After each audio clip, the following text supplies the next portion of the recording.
ఏపీలో అసెంబ్లీ ఎన్నికలకు సమయం దగ్గర పడుతున్న వేళ రాజకీయాలు ఆసక్తికరంగా మారిపోతున్నాయి. అధికార పార్టీ వైసీపీలో జరుగుతున్న పరిణామాలు పొలిటికల్ హీట్ పెంచేశాయి. టికెట్ ఆశించి భంగపడ్డ నేతలు పక్క చూపులు చూస్తున్నారు. ఇప్పటికే పలువురు ప్రజాప్రతినిధులు వైసీపీకి గుడ్ బై చెప్పారు. తాజాగా మరో ఎమ్మెల్యే కూడా వైసీపీకి రాజీనామా చేసేందుకు సిద్దమయ్యారని తెలుస్తోంది.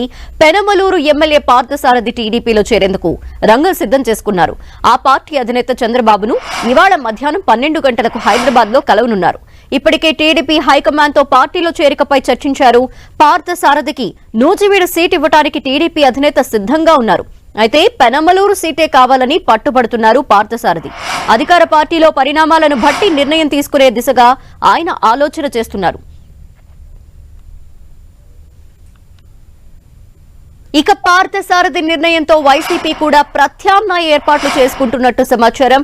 ప్రైవేటు సంస్థల ద్వారా వైసీపీ అధిష్టానం సర్వే చేయిస్తున్నట్టుగా తెలుస్తోంది.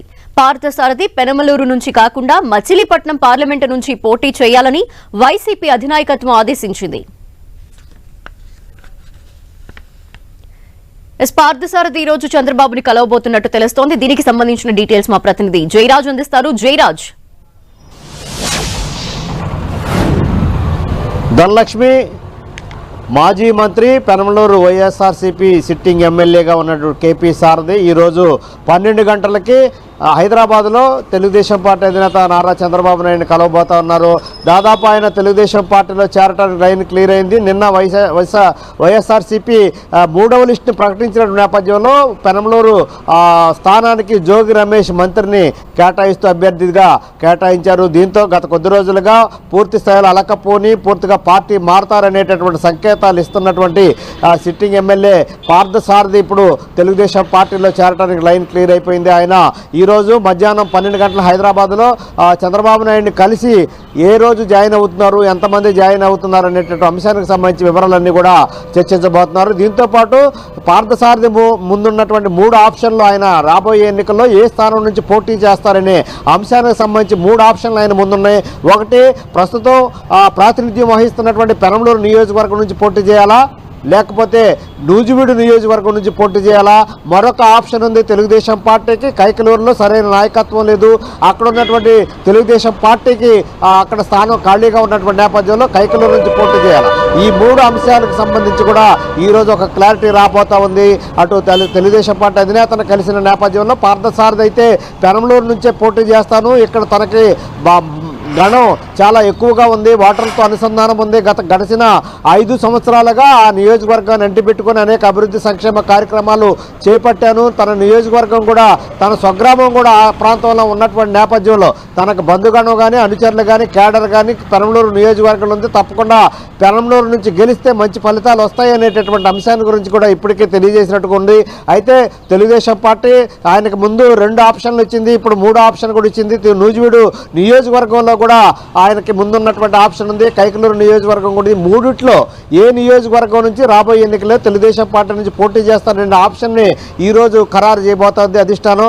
దీంతోపాటు ఈరోజు హైదరాబాద్లో 12 గంటలకి చంద్రబాబు నాయుడిని పార్థసారథి కలుస్తారు, అక్కడే తన పార్టీలో చేరుతున్నట్టు ప్రకటించే అవకాశం ఉంది.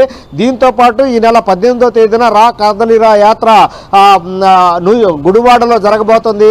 అయితే ఆ రోజు పార్టీలో చేరతారు తన అనుచర గణంతో అని చెప్పేసి ప్రచారం జరిగినప్పుడు కూడా ఆయన ఆ రోజు కాకుండా ప్రత్యేకంగా పెనమలూరు నియోజకవర్గంలో ఒక భారీ బహిరంగ సభ ఏర్పాటు చేయడం, అక్కడే చంద్రబాబు నాయుడు సమక్షంలోనే తెలుగుదేశం పార్టీలో చేరేటటువంటి అంశం గురించి కూడా అనుచరులతో చర్చలు జరుగుతున్నటువంటి పరిస్థితి. ఈ నేపథ్యంలో ఇప్పుడు పెనమలూరు అనేది ఆసక్తికరంగా మారింది. రాష్ట్ర మంత్రిగా ఉన్నటువంటి జోగి రమేష్ పెడన నియోజకవర్గం నుంచి తీసుకొచ్చి పెనమలూరు బాధ్యతలు అప్పగించారు. రాత్రి అధిష్టానం ప్రకటించిన నేపథ్యంలో జోగి రమేష్ బీసీ సామాజిక వర్గానికి సంబంధించిన వ్యక్తి. అదేవిధంగా బీసీ సామాజిక వర్గంలో కీలక సీనియర్ నేతగా ఉన్నటువంటి పార్థసారథిని అక్కడి నుంచి తప్పించినటువంటి పరిస్థితుల్లో మరొక బీసీ నేతగా ఉన్నటువంటి మంత్రి జోగి రమేష్ని అక్కడ తీసుకొచ్చి బాధ్యతలు అప్పగించారు. 2024 ఎన్నికల్లో జోగి రమేష్ పెనమలూరు నుంచి పోటీ చేయడానికి అధిష్టానం గ్రీన్ సిగ్నల్ ఇచ్చినటువంటి పరిస్థితి. ఈ నేపథ్యంలో పెనమలూరు నియోజకవర్గం బీసీలకి ఏ విధంగా అండగా నిలుస్తుంది అనేటటువంటి అంశం ఈరోజు చర్చనీయాంశంగా మారింది. అయితే కేపీ శారద మాత్రం పూర్తి స్థాయిలో తాను పెనమలూరు నుంచి పోటీ చేస్తాను, తనకు వైఎస్ఆర్సీపీలో అనేక రకాల అనుమానాలు అదేవిధంగా అనుభవాలు ఎదురైనాయి, చేదు అనుభవాలు ఎదురైనాయి, తనకు అవమానాలు ఎదురైనాయి, ఇక్కడ నుంచే గెలిచి చూపిస్తాననేటటువంటి అంశాన్ని తన సన్నిహితుల దగ్గర చెప్పినటువంటి పరిస్థితి.